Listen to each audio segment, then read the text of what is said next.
All right, so I just got back into riding motorcycles and it has been extremely fun. You need to be protected though, so you always wear long pants. I wear the boots, try to wear long sleeves when I can, but it is Southwest Florida, so it's very hot. So every once in a while I'll be running my t-shirt, but there's nothing more important than protecting your head. As soon as you get in an accident, you're gonna be thankful that you had a helmet on and protection. So that's why I was excited when this company offered to send me a sample for review. So out of the box, we got a nice bag already.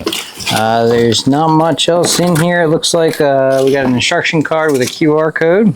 Let's see what we've got. So this is a full face mask, and this is a Pinlock design. This company is called HAX, H-A-X. Okay. All right, we got a medium. So medium is usually what I go for. It does look a little small, but it looks like there's a lot of padding in there. 57 to 58 centimeters is the size for that. It is a matte black color with gold accents. I like how the gold is on the back here. I usually do prefer the matte color, so that is nice. It's a little dulled down and then gives you that little flare. So you will shine and people will be able to see you. The buckle here is one of those quick buckles. So in the past, I had one of those old school where you had to fumble with it. Now there's just this big red lever to pull off. Pinlock ready design.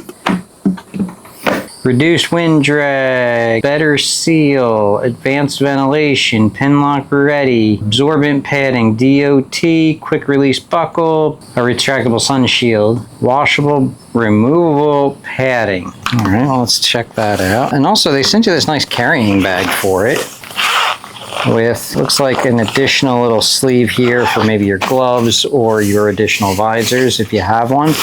This unit only came with the clear, so I will have to look into getting the tinted since we are in Florida. So let's give this a go and try this on. Ooh, that's tight already. There is a lot of padding in there. It is squeezing a little bit, so if I was to order again, I'd probably opt for the large size, but we'll see here. Maybe this padding will reduce down once we use it a few times. Like how they have this little chin strap here, and here is your vent right up here. I believe it is already ready for Bluetooth speakers. Yep, there are the speaker pods there for your speakers. So I do have microphones set up from Nick, so I think we may put this in and we will give this a try tomorrow. So I'm excited to try this out. Next thing I'm going to need is I'm going to need a little helmet stand for all of these guys.